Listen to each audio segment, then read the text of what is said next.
All right, good evening, everybody. We're going to get started with our March 14th Westcat meeting, so welcome, everyone. Shall we have roll call, please? Tom Hanson. Here. Tiffany Grimsley. Here.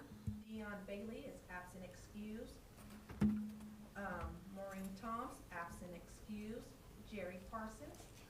Present. Yeah. Chris Kelly. Present. And Cameron Sasai, absent excused. All right. So we shall all rise and join the Pledge of Allegiance. Pledge allegiance to the flag of the United States of America and to the republic for which it stands, one nation, under God, indivisible, with liberty and justice for all. All right, shall we move to the approval of the agenda? So moved. Second. A motion and a second on the question. All those in favor? Aye. Anyone opposed? Any abstentions? All right, thank you. All right, public communications. Do we have any public communications? No. All right, perfect. So consent calendar. We have items 1 through 7. Make motion on the consent calendar? Yes, Mr. Chair, I would like to move the consent calendar as is. I second that motion. All right, we have a motion and a second. All those in favor? Aye. Anyone opposed? Any abstentions? All right, thank you. Shall we move to items 2.0, 2.1, presentation of KTC Consulting on hydrogen conversion and proposed grant opportunities. Thank you. So I'll start this and introduce.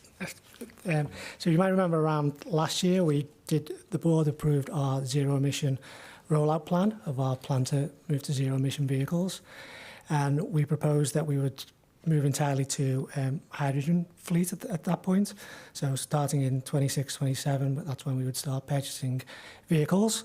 So for about the last, probably a little over a year, we've been working with KTC Consulting just on how to operationalize that kind of plan and how we can move towards updating our facility to be able to maintain hydrogen vehicles, how we would go about procuring hydrogen vehicles and how we would go about fueling those vehicles. So I'd like to introduce Sydney Kruger and Henry Esponza from KTC Consultants, who will just give us a kind of a background of where we are and kind of what our plan is going forward.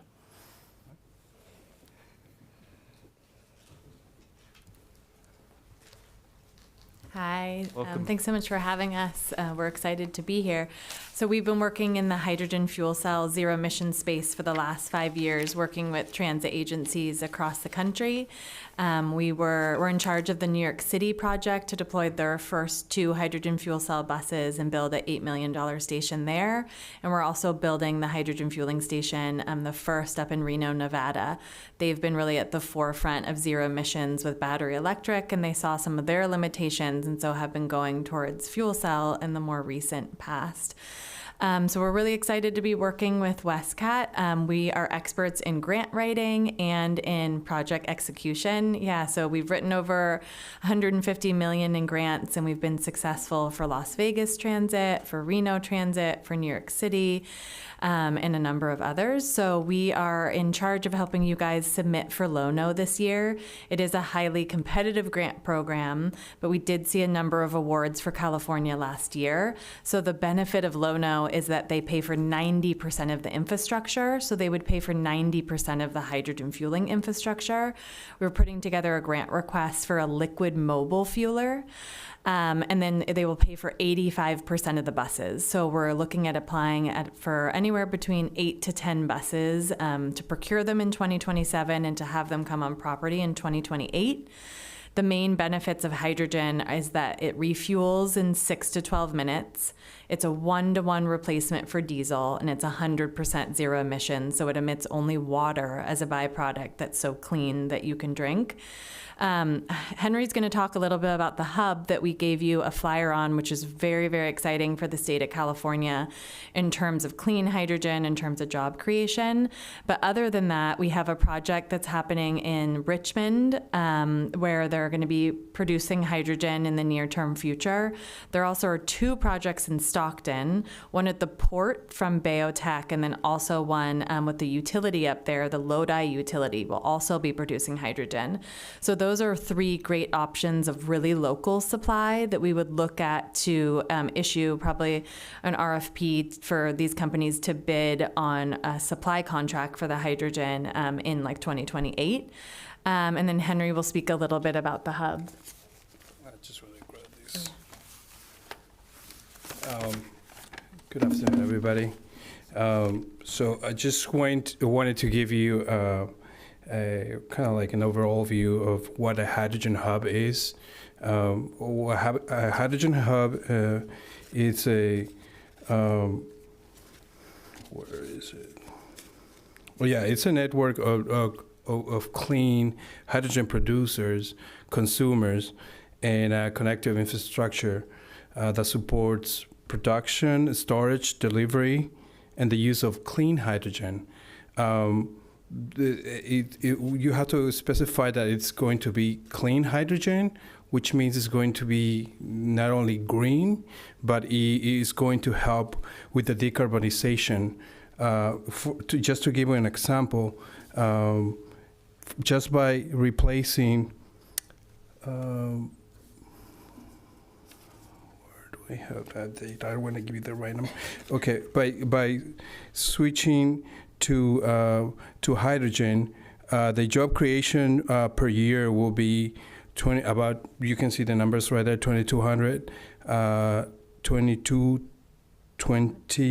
400,000, with $2.95 billion of economic value, an increase of health and health cost savings per year. Since we're cleaning the air, that's how much savings they're expecting to have. And at least 40% of the benefits from the Arches, which is a hydrogen hub in California, will flow towards disadvantaged communities. Yeah, so Go for it. what's so exciting about the hub is that this was just awarded this year, so DOE is going through the contract negotiations. So there were actually 7 to 8 hubs that were awarded across the country. So California received $1.2 billion. So what this means is we already have mass scale supply in California. We actually have an industrial sized plant in Sacramento, and we have an industrial sized plant in Ontario, California by Palm Springs. But this is bringing another 9 to 12 industrial sized projects across the state. So what's great for that is it will help with cost reduction, and it also gives us more ability for clean hydrogen generated through electrolysis. So this is tons of job creation across the state, lots of economic benefits, and then also, of course, benefits for health. So our main mission is to clean up the air in disadvantaged communities and get diesel buses off the road and replace them with the hydrogen fuel cell buses that are clean. So I think that's all we had for you today. Just wanted to give you an overview on the grant. We're hoping we're successful. If we aren't, we have a bunch of other grants to apply for, another one being TIRCP, which does have $1 billion in it as well.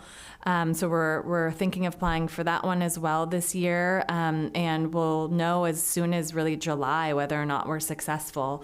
We're able to apply for those grants 3 years before we deploy the project, so this would be great because we'd be in advance and having all this funding in place before we deploy the buses. And I actually found it, just to give you the right, by transitioning fleets from traditional diesel engine to hydrogen, you cut 2 million metric tons of per year, which is equivalent to 445,000 gasoline-powered cars annually. That's it. Do you have any questions? I have one question, is on Yeah. the mobile, you said a mobile fueler, so Oh, would yeah. that be a truck with a tank? Is that- So it's kind of like a piece of infrastructure that, yeah, it has wheels on it, and has like a cryogenic tank with vaporization and a pump on it that dispenses. So instead of having to build permanent infrastructure, it's kind of a way to get started. And it can fuel anywhere from like 15 to 25 buses. Okay, and then someone would deliver hydrogen to that. Yeah. Okay, Yeah, and then probably like an 18-wheeler would show up with liquid hydrogen supply to fill that cryogenic tank with liquid product. okay, thank you. Yeah. Yeah, thank you. Sydney and Henry, is that Yes, right? Yeah. Yes. Okay, great. And you're with KTC Consulting, is that Yes. correct? So you write the grants and Yep. and this kind of thing. Now, what is your relationship to the Arches Hub, if any? So we actually don't really have a relationship with them. Okay. They're helping the entire industry to produce more supply. Okay, and is there a website for the Arches Hub so I can learn more Yeah. about it? Because this is the first time that I've heard about Oh, it. I kind of wow. like to dig in and see. Yeah, I would love for you to read about it. Yeah, we can send you the website. I believe I think it might just be as simple as www.arches.com. Oh, it's right here, archesh2.org. Okay, archesh2.org.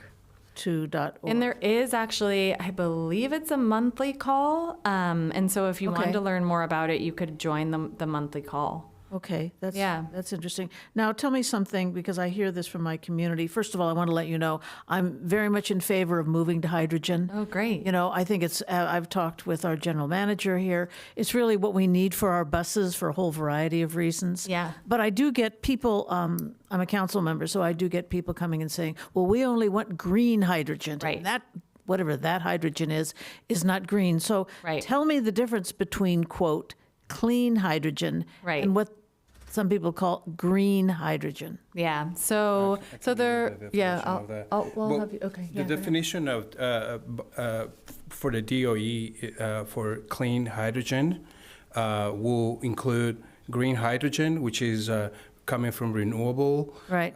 solar, wind. Garbage, as in Richmond? Yes. Correct, and there is actually some farm and methanol that they're using in Fresno, which is super green. Then nuclear comes in it, which is pink, but it's also clean because it doesn't produce, any emissions. And the last one will be by cracking natural gas, but with recapturing of carbon, which is clean. So then there are Those are clean. three sort of different kinds, is that correct? That go There is in to way make up what there is way called. more. There is gray, which is No, probably what I don't like. I've heard about that. So, but in terms of clean hydrogen, and I'll Right. take a look at this. Yeah, and what the state has been mandating, at least for California, is that 33% of the hydrogen in the state is from renewable natural gas. Okay. So they're allowing for natural gas to be, the source, but as long as 33% of it is RNG. What we've tried to do is we've tried to match the hydrogen projects to grid parity. So whatever percentage in the state is coming from renewables, we'll have the hydrogen match that percentage. But the good news about the arches is that these are mandated by the DOE to be 100% clean, zero carbon intensity.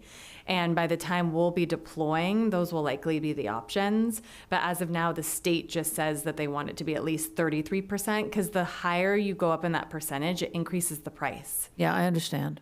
So it's kind of like that fine balance. Yeah. yeah. Right.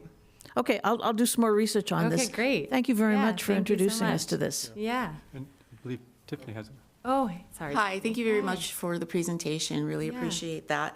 I have a couple of questions. One is about the Lono grant that you're applying for. And can you talk to a little bit about how that compares to the grants that you've pursued in other major cities that you referred Yeah. to in New York and Reno, et cetera?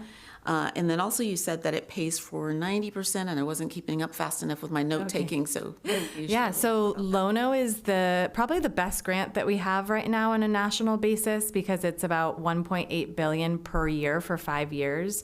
I believe we have 2 years left of that loan program. Is that right? So that's why we're going after it this year. And if we aren't successful, we'll go after it again next year. But the Reno projects, those two, we were successful 2 years in a row, each one of those for were for about $8 million. The New York grant was a state grant through NYSERDA, the Energy Research Institute up there.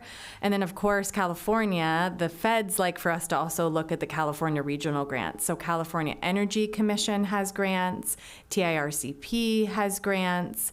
So there's a lot of other programs out there too that are opening up.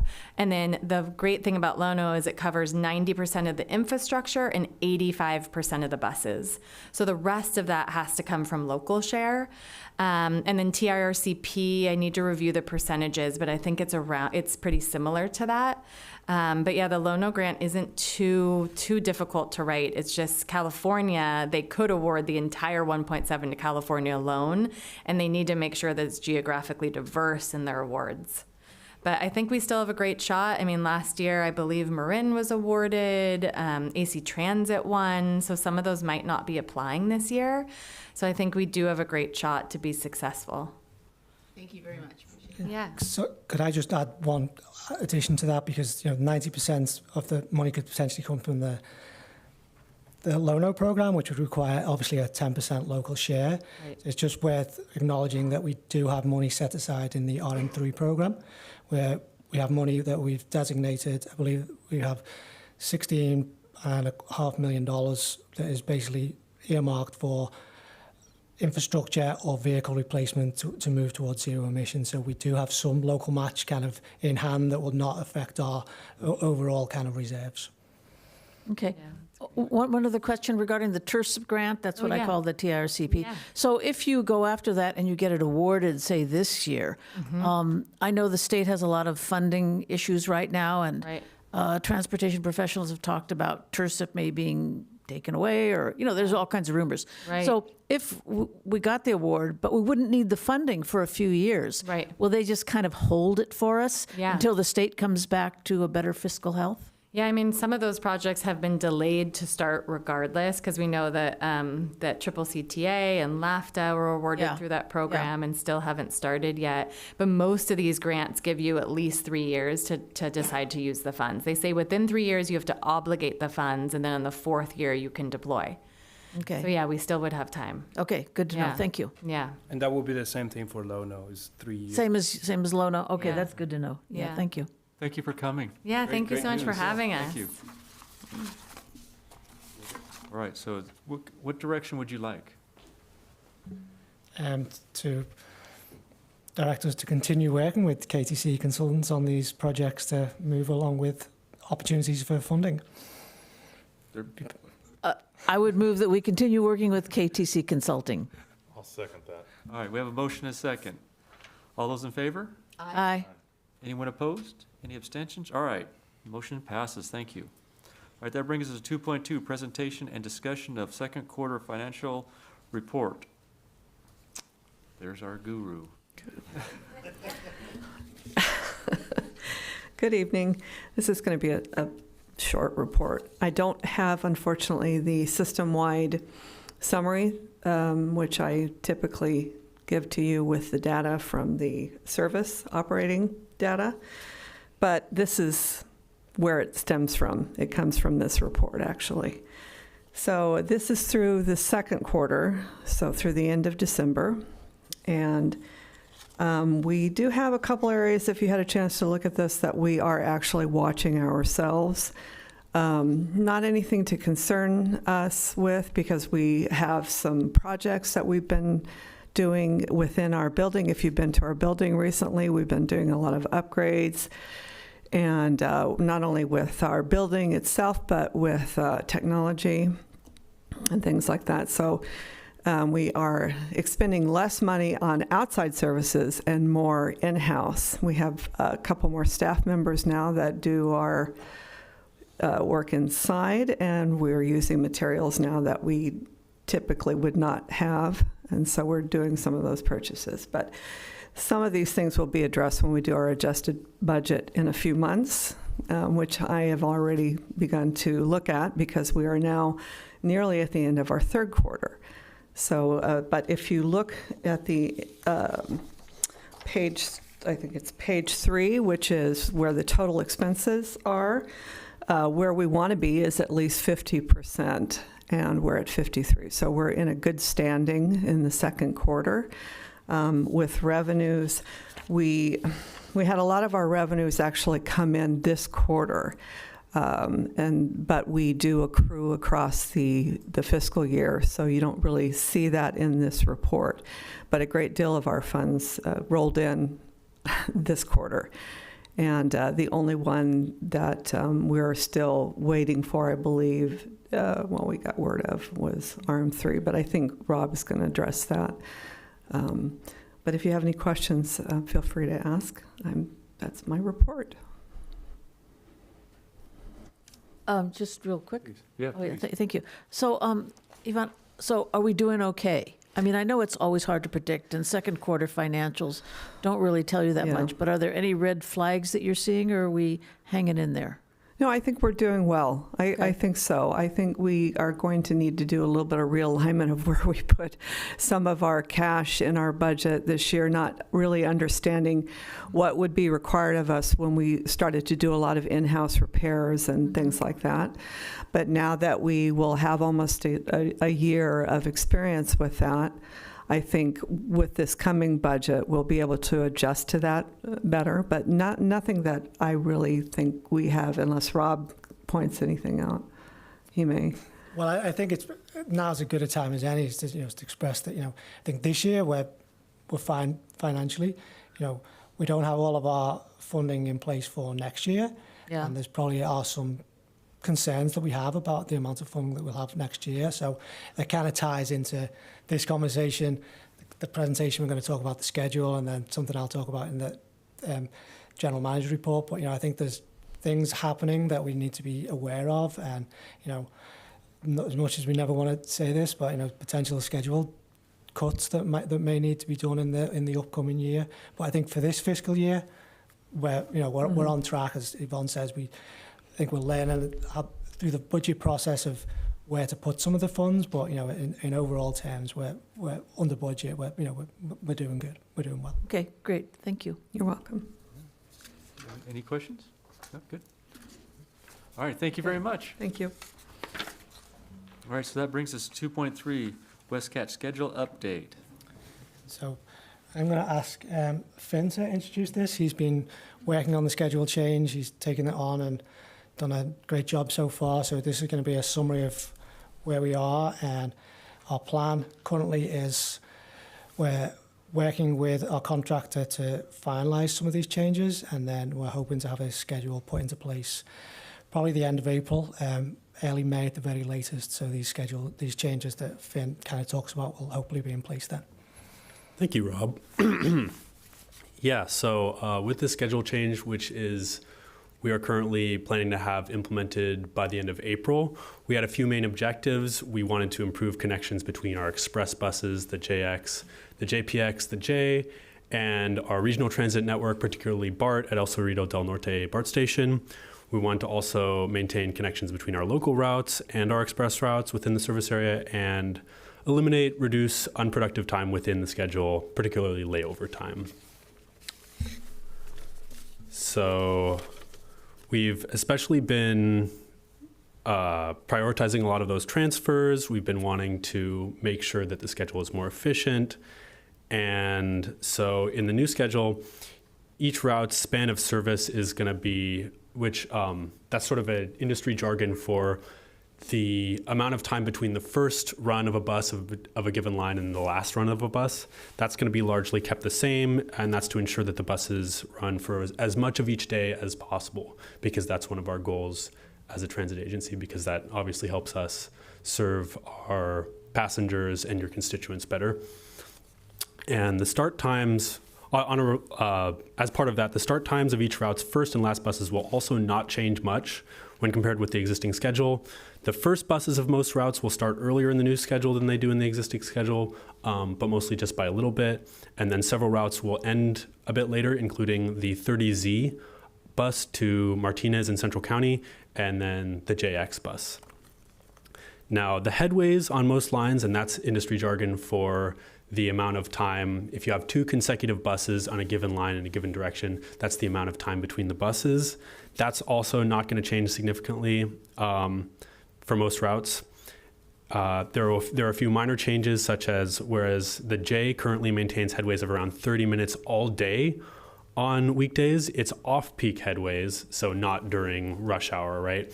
Will be increasing slightly in the new schedule. And then the JX's headways will also be increasing from around 20 minutes to around 30 minutes during its span of service, which is, again, still limited to peak hours on weekdays, just as it is in the current schedule. Meanwhile, the J's weekend headways will decrease from around 40 minutes all day to around 35 minutes on average in the new schedule. Now, we have taken a lot of care to ensure that most of our express buses enjoy 5-minute transfers to and from the BART system, again at El Cerrito del Norte BART station. Also, take note that every C3 run, that's our bus on San Pablo Avenue that's not an express bus, will enjoy a transfer of 10 minutes or less with AC Transit's line 72 at Contra Costa College. And we prioritize this interagency connection not only to provide passengers with relatively seamless local bus service along the San Pablo Avenue corridor, but also because that's something that we've been hearing at the regional level is something that they want us to prioritize is good interagency transfers. So it's best practices, it's what our partners at the regional level want, so it's kind of win-win. Now, every peak hour trip on Route 16 will also enjoy a peak direction transfer of 10 minutes or less with at least one of the express buses. And routes 10, 11, 12, and 15, which are interlined on weekdays, will also be well connected to the express buses at HTC. And then how we're doing that is that all peak hour, peak direction passengers will have access to a convenient transfer to or from an express bus. Most of the buses serving those routes will enjoy such a transfer in both directions. And most of the remaining buses that don't have one of those transfers in both directions will connect with the C3 in the direction where it doesn't have that type of transfer. And that ensures continuity between the areas served by these routes and the San Pablo Avenue corridor. And finally, on weekends, most of Route 11's runs will enjoy a transfer with the J in at least one direction. And we've taken care to ensure that potential conflict between buses and school traffic is minimized by having bus runs that would otherwise pass schools during before school or after school traffic rushes, having them start either significantly earlier or significantly later whenever possible. And you'll notice that there's a table attached to this, if you have the sheet that I gave out, which is basically this presentation I'm giving verbatim. It will talk about the headways, it'll talk about, or it displays the headways, it displays the first and last trip at different times of day, so feel free to consult that. And that's my presentation. If y'all have any questions, feel free to ask. We will try to answer them as well as we can. Could I just add one item because I think it's important in the detail. So Finn mentioned that on a weekend, the J is basically a bit more service, and there's actually a little bit additional service on our local trips on the weekends, and that's based on when we started looking at our ridership numbers. We have definitely seen weekend ridership come back to pretty much 100% of where it was pre-pandemic. It varies, give and take, but so I think as we're being mindful of making these potential schedule changes that may result in where we can add service and where we can kind of realign service, looking at things like the ridership is a really important part of kind of what we're doing. And weekend service has stood out. We also mentioned that the JX is going to which we only reinstated back in May. Ridership has not really taken off at all in that. I think it's important that we keep that established, especially as it's the only service out in the waterfront area in Hercules. But I think we've got to really understand what the demand is and what other options people have, because we do still have the JX or the JPX and the J, and we didn't really see a lot of ridership migrate to the JX when we started it. So we're not looking to eliminate it. We're just trying to figure out where we can realign some of our services to better serve kind of the passengers and the need that we're seeing out there. Exactly. We're trying to balance a lot of variables, and one of the most important ones is always going to be which types of routes are seeing the best recovery compared to before the coronavirus pandemic. Any questions? Please. Yeah, Finn, thank you for that. That's comprehensive. And Sure, after I read all of this, I may have some more questions for you. Absolutely. So changing with the express buses to Del Norte, has BART changed their schedule recently? Yes, that's a good question. And how recent did they change their schedule? Because I know they tend to do that, and then it kind of upsets everything that we and some of the other bus agencies do if they don't give us enough warning? Right, so that's a good question. BART actually, their most recent schedule change was, I believe, in mid-January, and their next schedule change is scheduled for mid-August. And we were actually just in a meeting today where they were talking about how in the future they want different agencies to be more on the same page as far as when we do our schedule changes. Now, my understanding is that in the past, Westcat has only had a schedule change typically once a year. So that would be after this August schedule change, which we are planning to have probably a more substantial schedule change for this August to coincide with that BART schedule change. We will most likely be at least planning to have schedule changes occur on a yearly basis again in August.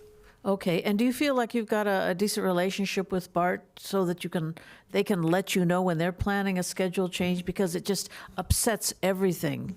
Maybe, yeah, maybe I can answer that, because I think one of the things that, again, came about because of the pandemic is all of the planners throughout the region got together to really look at how we can improve that whole dynamic. And BART were first to hold a hand up and say that they had not done a good job kind of informing other operators when schedule changes had occurred in the past. They actually went out and spoke to all of the planning staff and determined how much lead time each individual agency would need to make a schedule change, which is why today they presented their draft schedule for August. So they're really getting ahead of the game to give us all time to make the necessary changes and make the adjustments. And I think one of the reasons why we've fell a little bit behind is because we didn't have Finn. It was kind of all on me to do that. So we definitely fell behind, but we've committed to the region that we're looking to make this, change when everyone else does that change in August, because I think it's something that's really important for the rider. Because one of the meetings that Finn referenced was, they're doing a study at Del Norte BART to look at all of the different agencies and how we can align our services and our connections. And even if it's how we connect to Golden Gate Transit, or how we connect to Sol Trans, how we connect to AC Transit, it's all of those, much more understanding with it throughout the region of the importance of those connections, and that just goes with aligning our schedules to change at the same time. Because otherwise, if BART change it, we don't, it messes the whole thing up. So. Totally. In the past, residents have complained about that. So it's good to know that this is improving, and Finn, you're going to have enough lead time now to plan for future schedule changes from BART. So that's good to know. Appreciate it. Thank you. Sure, yeah. Thank you for having me. Thank you, Finn, for the presentation. It was excellent, and I'm really excited about the prioritization of transfers and the continuity between interagency transfers. So that's really, really wonderful. My question is, how and when are we going to begin communicating these changes to riders? So I'll take that. I think as soon as we're confident with the schedule, will be kind of finalised, which we're doing right now. We're working with the operation contractor, MV, to kind of make sure that they understand or they have enough drivers to operate the vehicles. Because what we've done now is we've written the schedule, and now we need to go back and make drivers shifts, basically, and make that work. And then the final part of that is ensuring that we have enough vehicles to operate it. And I say this because, and I told my hand up, this was all on me. Back in December, we were about to deploy a new schedule. We basically went to Rob and the maintenance guys, and they went, this will mean we need every single vehicle we have to be in operation every single day to make this work. So we pulled it back. So I think there's a few things that we want to be 100% sure about, and then as soon as we are, we're going to look at social media, putting information up on the vehicles. I think myself and Director Parsons talked this morning about putting signs up at individual stops with more information on. So I think it's all part of the process. And as soon as we're confident, which will hopefully be in the next week or so, that we have a schedule and we can put a date on that. It's one of the reasons why we're not giving an actual date yet. It's kind of, late April, early May. So we want to give everyone plenty of time to adjust and make those changes. And the only thing I'll add is on the transfers at the transit center, that's really great that if you can tighten up those times, because it's really nice to get off BART, get on a bus, ride to the transit center, and then switch to your route bus and not have to, because there was a time when I was riding into the city, and if I missed one bus, it was a half an hour wait. So if I got one bus early, I just got right on. So it's nice if you can kind of tighten those up for the riders that's really nice also. Yeah, we're trying to have the express buses pretty evenly spaced out for that reason. Thank you. And just say, when I ride now, I use the transit app all the time. So that's just great, because I know schedules do change. Sometimes buses get delayed, so I can keep a good eye on when my next bus will be. Excellent. Any other questions? All right. Thank you very much. Nice job. Thank you all so much for having me. Very excited to see this implemented. Yeah. All right, 2.4, State Legislative Advocacy Update. Thank you. So there is a brief staff report in your packet, which talks about I think we have mentioned at the last couple of board meetings that we were considering working with the other East Bay operators to potentially find a lobbyist to kind of help us advocate our needs and our wishes in Sacramento and beyond. We did form what we're calling the East Bay Small Operators Transit Coalition with ourselves, County Connection, Tri-Delta and LAVTA. And as part of that, LAVTA did issue an RFP on behalf of the 4 agencies, which I think the staff report mentions there were 2 firms came back with interest in performing that work. We evaluated the 2 proposals and we settled on Politico. So we have this week been individually executing our contracts with Politico to help us in our advocacy. So our kickoff meeting with them is next week, so it's kind of very early doors, but you know we're going to look for them to help facilitate meetings with legislators and legislative staff. You know, they will help work with us on individual funding requests that we have. You know, obviously they're up in Sacramento every day, so they can maintain a lot more contacts with legislative staff, you know, than we certainly can. You know, they will be able to present reports and presentations to the board as and when, you know, things come up and things are relevant. And then obviously on our behalf, they're looking at all of the relevant bills that may affect us and reporting back and, you know, we're doing that. So we're setting up bi-weekly calls between the 4 agencies and the consultant. You know, we're going to be obviously going to be planning more trips to Sacramento as we kind of start working on this. So I think in terms of everything that's going on in the region, it's very timely that we're doing this. It's not something that we've done as an individual agency before, and I think working together with the 4 agencies is going to really help kind of spread our message and you know what we're actually doing as the 4 agencies and how we work together. So I think there's a lot of positives going to come out of this relationship. I say it's timely because, you know, I think, again, at the last meeting, I did talk quite a bit about the Senator Wiener bill, which was SB 925, which is the bill that will, the enabling language that will allow MTC to put a regional measure on the ballot. At that time, when we talked last, there was no real language to kind of comment on. We just know it was kind of being made in the background. Also talked about Senator Wahab's bill, which was SB 397, which was the plan to consolidate all 27 transit operators. The Senate Pro Tem got together with Senator Wiener and Senator Wahab, and in the last week or so has informed them that those two bills need to merge into one bill, which has occurred, and there's now a new bill number, which is SB 1031. There is no language available on this bill currently. The language is going to be presented by Senator Wiener on Monday at a press conference. So we're a little in the dark as to what this may mean, but we've obviously got no real intel on how the language that Senator Wahab kind of wanted to introduce will morph into this bill. You know, we're really in the dark on that. So the one thing we would like to at least talk about is that, you know, the language that Senator Wiener initially proposed that may or may now end up in this new bill or maybe amended, you know, it's really in the dark at the moment. But there were a number of somewhat concerning items in that initial language that, you know, we're definitely monitoring. One of the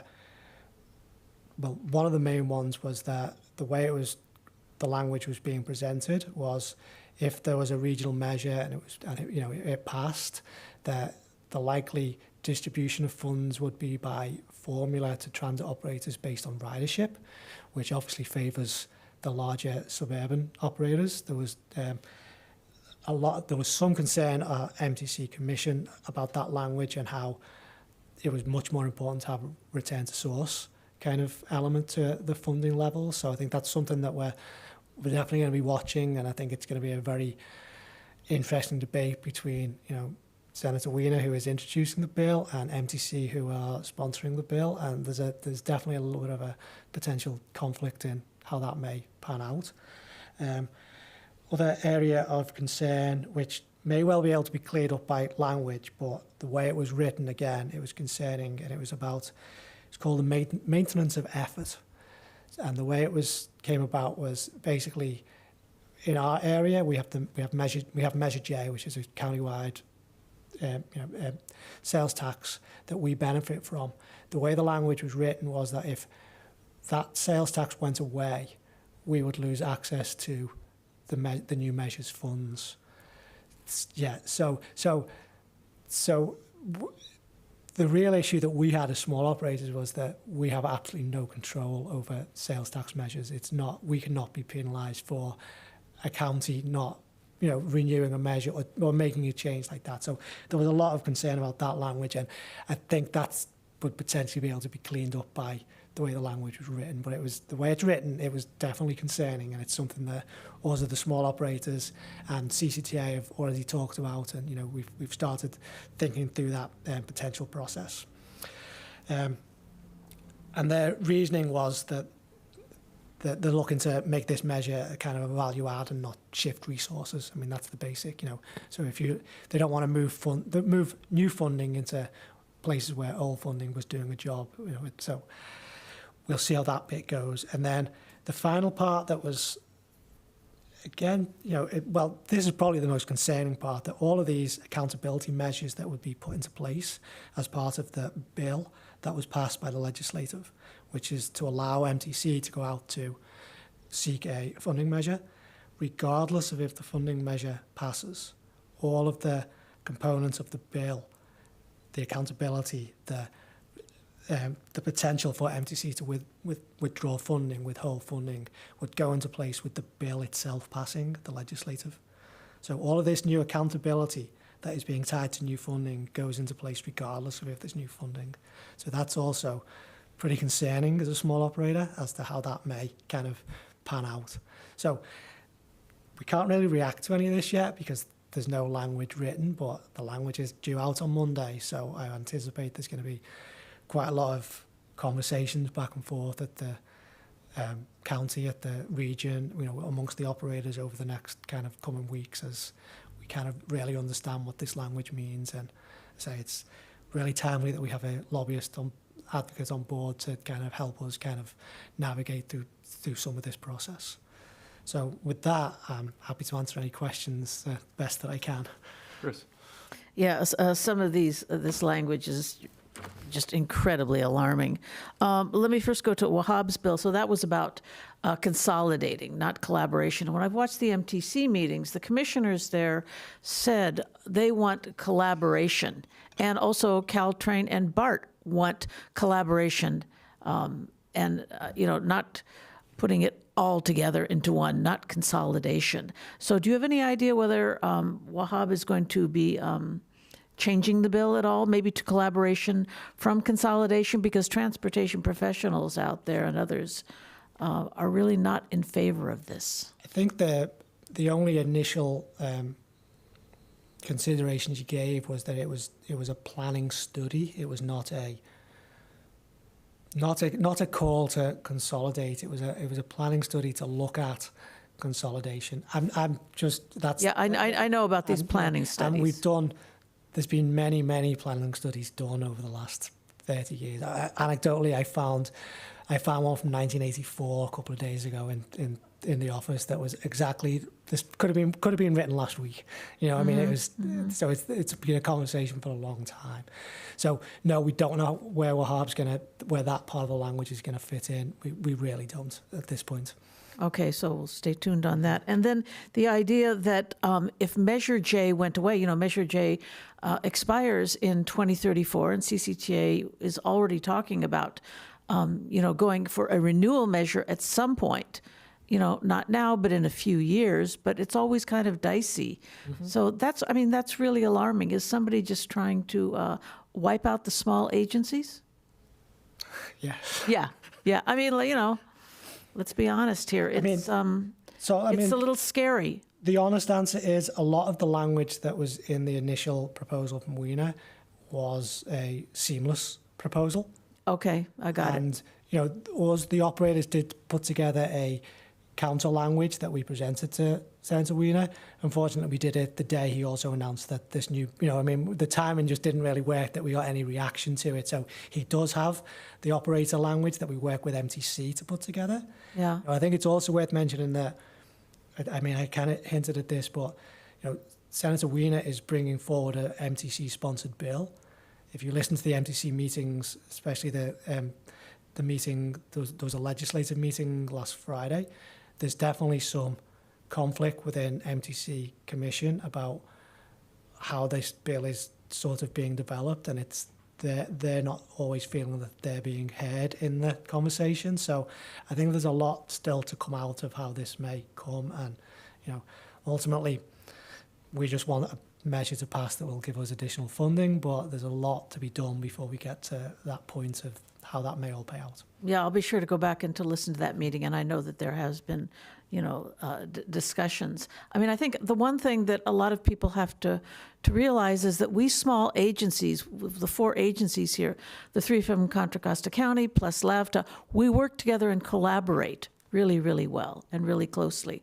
And also, we're not as expensive as some of the big agencies, and we meet the needs of our local populations. And my fear is that if all the bus agencies were collaborated into one large agency, that we, as a small agency in small cities, we would get left out. And so that's my concern. Can I just speak to that? Because one of the things I've been doing at work is finding a lot of our old schedules, initially back from when the agency was formed in 1977. And a lot of that tells me the story that the reason why Westcat, County Connection, Tri-Delta, LAVTA were all formed was because AC Transit used to operate the service out here. There was one line that went throughout the entire area, and that was it. And so, the local residents, the local councils, basically, that's why Westcat exists. Just to speak to your point that, if we go back to the one regional agency just operating service out of Oakland or Richmond or San Pablo or San Francisco, wherever that is, it really does affect the areas of the ourselves, County Connection, Tri-Delta, LAVTA serve, because the local constituents have decided that they want transit service to be more than just that basic one route once an hour, whatever that was back in the 70s. So it's a really important component of why this is so important to us as a small agency. Absolutely. And I will say that, we do pay for BART out here, and BART used to run buses out here, and Westcat took over that service because we could do it more effectively and cheaper than BART can do it. That's not running buses is not their main job. Running the BART system is that. So I'll get off my high horse right now, but this just gets me going. Thank you. Jerry, did you have anything? I just want to say that, this has come up for decades, and I was a kid when I used to take the bus. I don't remember the number. I don't know if it was the 72 or whatever it was. It went all the way to Crockett, and it went all the way to El Cerrito, all the way up, I forget the name of that street, the main street where the Mosier, thank you. And then AC Transit pulled away, and then Westcat arrived, and I wonder if it makes sense for the small agencies to have some form of, study session, video, YouTube, something. I have no idea about the history of how these small agencies were created, why they were created, and maybe at some point submit that as some kind of action item or not action, something so that the people at MTC can see this, because as I've been on this board years ago and now I'm back, thank you everybody, this continues to surface every once in a while. We had this conversation right when I came back, and I was like, well, how are we doing with the consolidation of agencies, is that coming back? Is that a thing? And I was like, no, that's finally kind of, you know, the dust has settled a little. Now, here we go. It's back again. So somehow I think we need to address it and tackle it to the people that may not be seeing the negative impact of what happened in the past. And, you know, I don't know what the future is, and I don't know if they make these changes. Would it be positive? Probably not. But somebody needs to understand and learn why we surfaced, why these small agencies became what they are as of today. I'll just say, I think that's one of the things that we as the general manager of the agencies are talking about, how to kind of have that conversation. You know, I think that's one of the first items on our list with talk to the lobbyists. Of how can we get that story told, not just about what we're doing now, but why we kind of exist, because it is really important. Because, you know, we all know why we exist, but the greater public doesn't. The commissioners don't. You know, the people who are out there making decisions on our behalf don't really all fully understand what we've done and where we've come from. So, All right, please. I think Jerry made a great point, and if we could do just a brief Vimeo that could at some point just go out on Facebook and just let people know this is why we're here and this is our history, you know, that would get out to the public, believe me. All right, any more questions? And the bus used to run once an hour, by the way. All right. So shall we move on to 2.5, discussion regarding start times for board meetings? I mean, I think this is just something that Director Parsons asked the question of a few months ago, and so I think we're just putting it out there to the board to discuss and decide. You know, us as staff, 6 o'clock, whatever works. You know, I mean, the initial change came about when a couple of the directors had a hard time getting here for 6 o'clock, just, you know, based on traffic. So I think it's just a question for the board to make a decision on if we're fine staying as we are, or if we want to consider changing the start time of the board meetings. Should we hold it over when there's more here? Sure, we can bring it back. That's not a problem. Might be safer to Sure. move it and then have 2 people show up and say, I can't make it. Yes. Yeah, and I'd just like to make a comment, because I did bring that up, and it's interesting. The traffic today was pre-pandemic level. And if our ridership is starting to be pre-pandemic level, I just want to say, you know, if that's a problem, you know, for most people, I don't want it to be pressured, because I brought it up. There was a time recently when, even on a Thursday afternoon, the traffic was okay. Lately, Wednesdays and Thursdays, I don't know if those are peak days for people to go to work in the industries and whatever they're in, but those days and Fridays seem to be heavy again. When I used to work in Berkeley, I would come back and have to fight that traffic. So 6:30 always worked for me. Now I'm mostly retired, and so it doesn't affect me. But for anybody who is working and has to come back on 80, you know, I would defer to them and say, you know, maybe keep it at 6:30. All right, so we'll bring it up the next time. Sure. Thank you. Yeah, no problem. All right, so that brings us to 3.0, committee reports. 3.1, general manager's report. Okay, so I just have a couple of items tonight. One is we are looking into acquiring a new accounting software. We've been using the same accounting software for a number of years, and as we have newer staff and, you know, we're working on we'd like a better system than we currently have. You know, I mean, just operationally and for the work that we do. So it's something that we'll probably bring to the board potentially before the end of the year, but certainly at the start of next year. Just kind of a heads up that we are kind of doing some research on different options out there to kind of better suit our work environment. I think Yvonne and Finn both mentioned, you know, we are working on the budget for next year, which we'll hopefully bring to you in May. We'll probably try and preview some of that at the next meeting.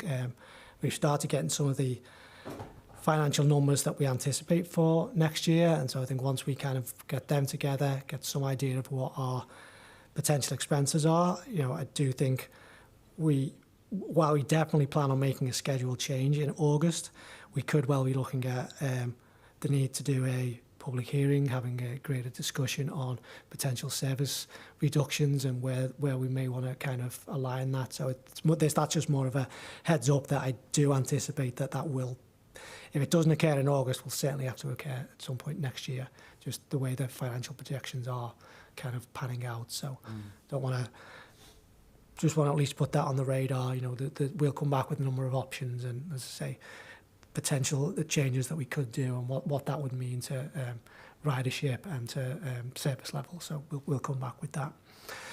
And then the final item I also want to talk about is actually, she's not here tonight, but Karen DeRosa, who some of you may know, works for MV Transportation.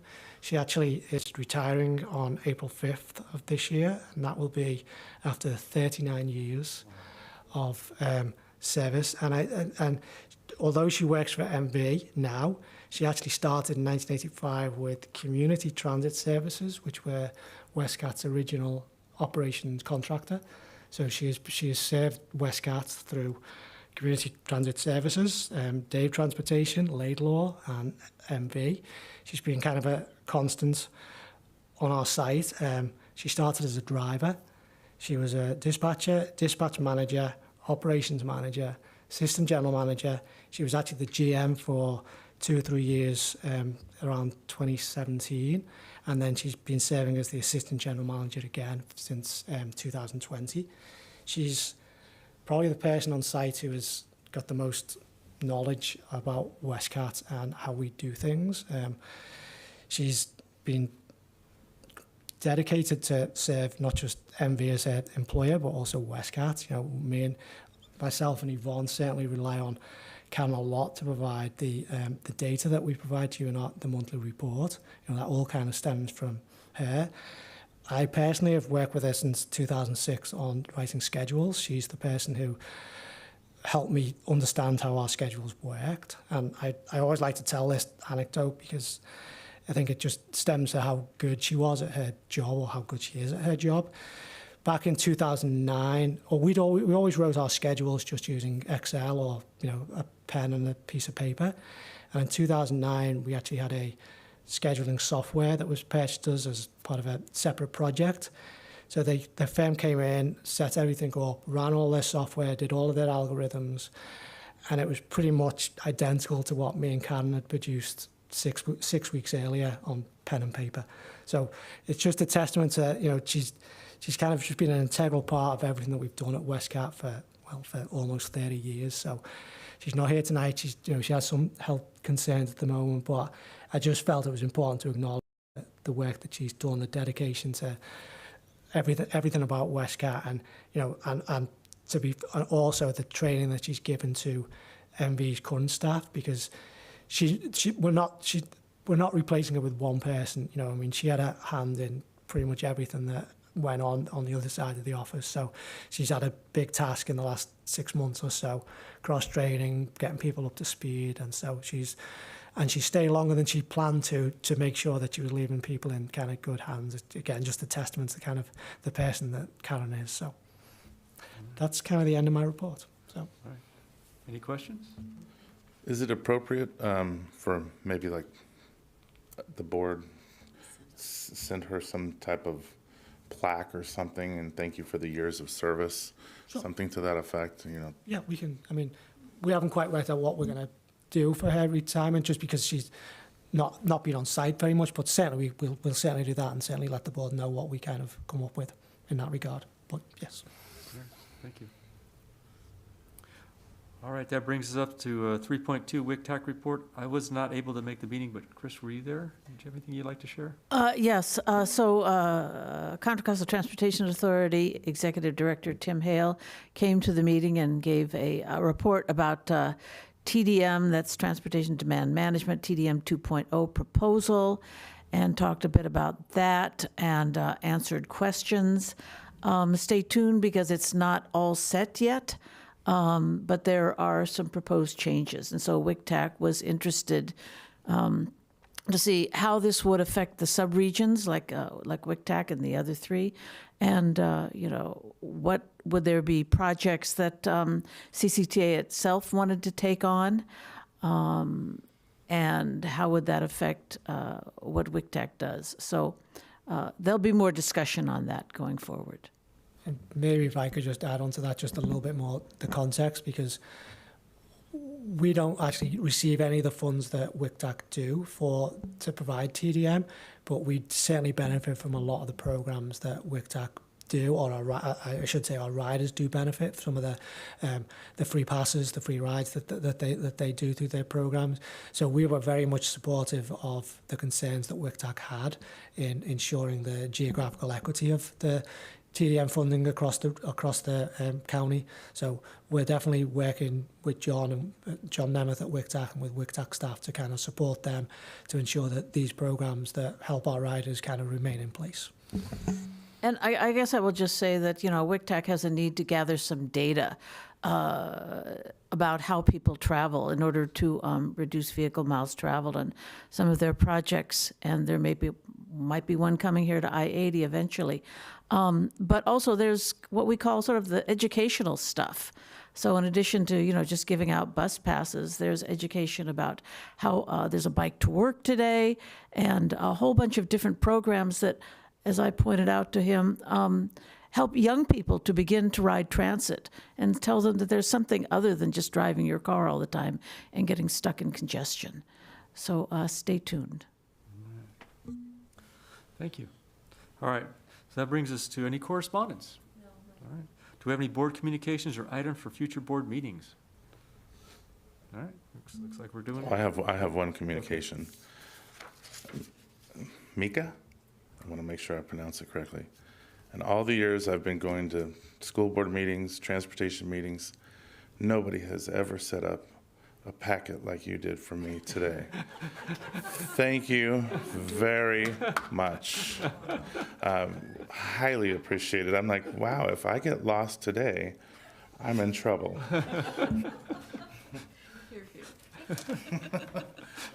If you can keep Jared out of trouble, you can do anything. All right. How about if we go to adjournment then? All right. The time is, what time is it, Mika? 7:35. We'll see you in a month. Thank you very much.